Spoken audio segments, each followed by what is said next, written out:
شما گفتید که وقتی که راهبریت نو شد یعنی پول دیگر جدا نکردن. در یک برنامه بغیر از پنج چند پول میرود تقریبا؟ ما هر دومون یک چیز گفته ایستادیم. من میگویم که ما با مردممون همین چیز یاد ندادیم.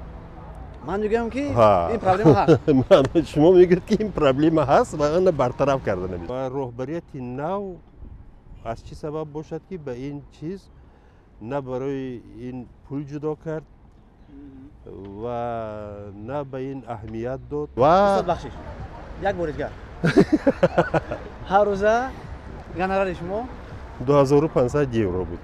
از آن که تماشابینان را اجباراً به تئاتر می‌آورند هرچند تالار پر شود هم تئاتر آباد نمی‌شود. چون آنها تشنه تئاتر نیستند.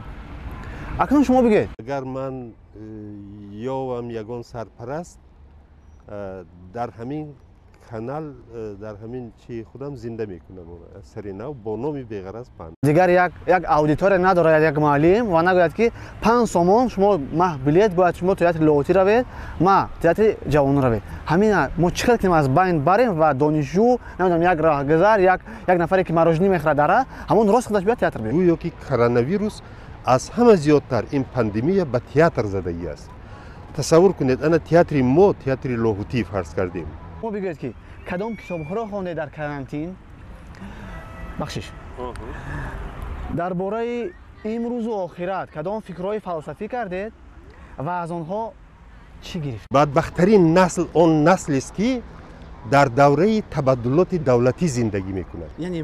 یعنی که ما یک شکلی در کشور ما یک اکتور میتواند شایسته زندگی کند به قرض به نمیدونم فکری پلیس بیت به هانی خیریت که نی من سپاریدم همه قرضهای من نه بشوخی گرفته بودم از بانک یک وقت خصوصا در ما از مکتب‌های میانه سر کنیم اینه از مکتب‌های ابتدایی سر کنیم که مردم فرق تئاتر از کینو فرق تئاتر از تلویزیون فرقی اینا باید فرق کنند. من نمیدونم که از دوره اسخیل و سوفوکل به سر تئاتر همین وضعیت امروزه آمده بود یا نه؟ ژورنالیست از هنرمند میپرسد و هنرمند جواب میدهد.